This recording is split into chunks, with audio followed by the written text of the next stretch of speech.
നിയമസഭാ തെരഞ്ഞെടുപ്പിൽ ടേം വ്യവസ്ഥയിൽ കൂടുതൽ പേർക്ക് ഇളവ് നൽകാൻ മുസ്ലിം ലീഗ്. എം കെ മുനീർ സന്നദ്ധനെങ്കിൽ കോഴിക്കോട് സൗത്ത് സീറ്റ് അദ്ദേഹത്തിന് നൽകും. 5 സിറ്റിംഗ് MLA-മാർ ഇത്തവണ മത്സരിക്കാൻ സാധ്യതയില്ല.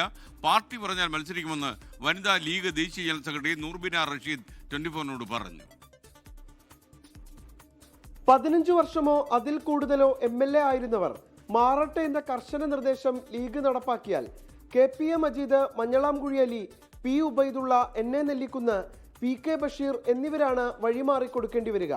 ഇതിൽ ഇളവ് ലഭിക്കുകയാണെങ്കിൽ തന്നെ മഞ്ഞളാംകുഴി അലിക്കും PK ബഷീറിനും മാത്രമാണ് സാധ്യത. കൊണ്ടോട്ടി MLA TV ഇബ്രാഹിമും ചിലപ്പോൾ മാറി നിൽക്കേണ്ടി വരും. പാർട്ടി ഇളവ് അനുവദിക്കുന്ന MK മുനീറിന്റെ കാര്യത്തിൽ അദ്ദേഹത്തിന് തന്നെ തീരുമാനമെടുക്കാം.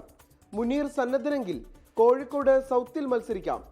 മണ്ണാർക്കാട്ടെ രാഷ്ട്രീയ സാഹചര്യം പരിഗണിച്ച് N ഷംസുദ്ദീന് ഇളവ് ലഭിക്കാൻ സാധ്യതയുണ്ട്. ഇത്തവണ വനിതാ ലീഗിന് കൂടുതൽ സീറ്റുകൾ ലഭിക്കുമെന്ന പ്രതീക്ഷയിലാണ് ദേശീയ general secretary Noorbina Rasheed. Party നേതൃത്വമാണല്ലോ സ്ഥാനാർത്ഥി നിർണയം നടത്തുന്നത്. അത് ബഹുമാനപ്പെട്ട തങ്ങളും കുഞ്ഞാലിക്കുട്ടി സാഹിബും അടങ്ങുന്ന മുസ്ലിം ലീഗ് നേതൃത്വം അവരാലോചിച്ച് പരിഗണിച്ച് തീരുമാനമെടുക്കേണ്ട വിഷയമാണ് സ്ഥാനാർത്ഥിത്വം എന്ന് പറയുന്നത്. ടേം വ്യവസ്ഥാ സാഹചര്യങ്ങൾ നിലനിൽക്കുന്നുണ്ടെങ്കിലും വിജയ സാധ്യതയാണ് ഓരോ മണ്ഡലത്തിലെയും പരിഗണനാ വിഷയങ്ങളെന്ന് ലീഗ് നേതൃത്വം വിലയിരുത്തുന്നുണ്ട്. അതുകൊണ്ട് തന്നെ ചില മണ്ഡലങ്ങളിൽ തൽസ്ഥിതി തുടരാൻ പാർട്ടി നിർബന്ധിതമാകും. നിഖിൽ പ്രമേഷ്, 24 കോഴിക്കോട്.